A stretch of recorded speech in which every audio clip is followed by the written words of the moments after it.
Planet Dolan. From spending all your money on coke to murderous beggars, we look at 9 lottery winners who wish they'd never won. Hey there, I'm Hellbent. I'm here to learn you suspiciously amazing facts that I didn't just make up. Number 9. If there's one thing we know about teens, it's that they have no idea how to manage money, let alone millions of dollars. Or I guess pounds in this case. Callie Rogers was the UK's youngest lottery winner at 16, winning £1.9 million. Which she then lost within a few years, blowing £250,000 on, well, blow. Give a kid riches and they'll spend it on cocaine. In 6 years, Callie was down to £2,000, back to working 3 cleaning jobs and an attempted suicide in that time. She also ended up posing semi-nude in a magazine in 2010. But after all that, Callie said she's happier now without the money. I'm sure if you offered her £2 million right now, she'd go, oh no, I don't like money now. No, I'm done with that. Number 8. Going from rags to riches doesn't always work out, as was the case for poor William Post III. After spending a childhood in orphanages and living as a nomad, William was down to his last dollar when he miraculously won $16.2 million. However, his poor spending habits meant that when he received his first yearly payment of $500,000, it was gone in 2 weeks. By his 3rd month of being rich, he was $500,000 in debt. And as if that wasn't bad enough, his brother hired a hitman to kill him and his wife. The assassination attempt failed though, and Post ended up spending the rest of his money on bad business ventures, ultimately landing him some time in jail for firing a pistol at a debt collector. Number 7.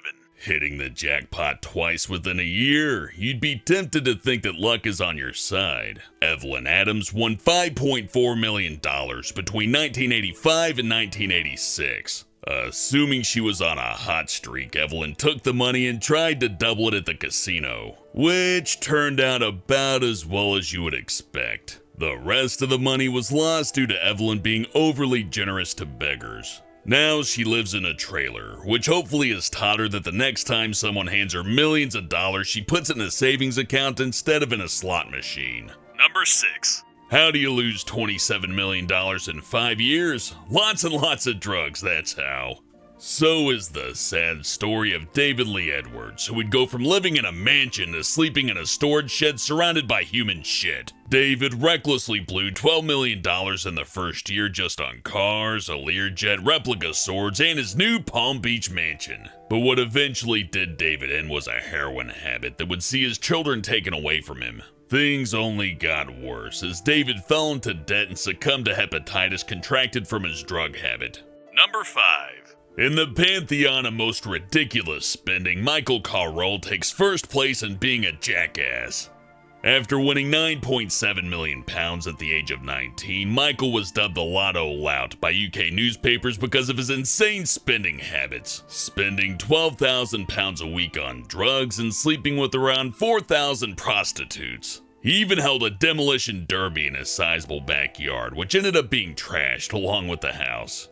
Obviously, he spent all of his money, but he still says he doesn't regret his ways, and I can't blame him. I don't know if he even deserves to be on this list. He sounds like he had a good time. Number 4.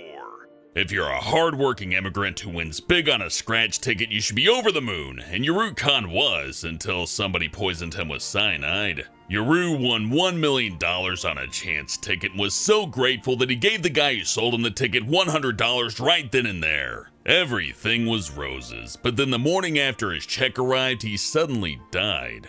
Doctors believed it was natural causes until his brother demanded another autopsy, believing he had been poisoned. And what do you know, he was right. Traces of cyanide were found. The main theory is that Yaru's wife poisoned his dinner that night. Never tell anybody how much money you have. You have nothing to gain but a whole lot to lose. Number 3. When you win a whole ton of cash, don't trust anyone to have your best interest at heart, especially not your accountant. Maria Lou Deverell found this out the hard way when her longtime friend and accountant hit her over the head with a wooden mallet. Peter Kelly had been managing Maria's finances after she won a cool $5 million. And by managing, I mean investing into shady Fijan construction projects. After losing a lot of Miss Deverell's money, an argument occurred that would end with her dead on the kitchen floor. All the accountants I know are so nice and timid, but I guess if you put $5 million in front of somebody who manages money all the time, they're gonna snap eventually. Number 2. They say money causes the most amount of stress, and for Keith Gowan, it eventually put him in the grave. Keith won a heavy £9 million, but like with most everyone else on this list, he fell victim to his own vices, blowing large amounts on gambling, alcohol, and an executive box for Aston Villa FC home games. He also managed to lose £700,000 to a con man pretending to be a property investor. Keith ended up losing everything and checked into rehab for alcoholism. But unfortunately, he ended up dying of a heart attack that was attributed to all the stress that fell on him by having money and losing it all. Number 1. Sometimes the most generous people are the ones who end up getting screwed over the most.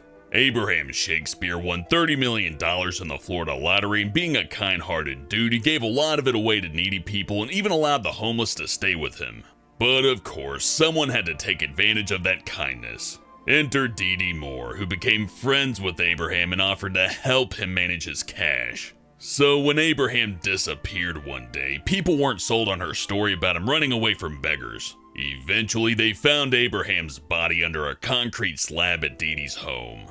Speaking of the lottery, what's the stupidest thing you've ever done for money? Let us know on the Reddit page linked below and you might be featured in a future countdown. But that's all for now, so thanks for watching and I'll see you next time. They get going doing the nasty. She randomly lifts herself off him and quaffs a spray of vaginal juice down his leg, all with the glee and malevolence of a maniac. No matter how much this guy showers, he will never feel clean again.